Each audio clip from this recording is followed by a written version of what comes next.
How's it going? This is Ricardo, and in this video I'll show you how to remove the Cmos battery from a Dell Inspiron 5570. If you're looking for parts for this laptop, go to our website and use this coupon for a 5% off discount.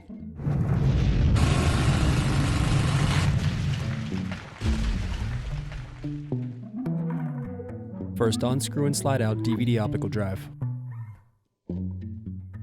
Then unscrew and remove bottom base.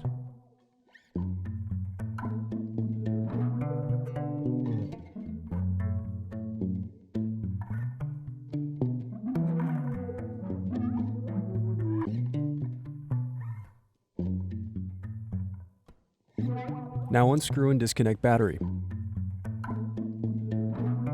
Now use thin object to pry apart and remove Cmos battery. Thanks for watching. Don't forget to like and subscribe if you enjoyed this video.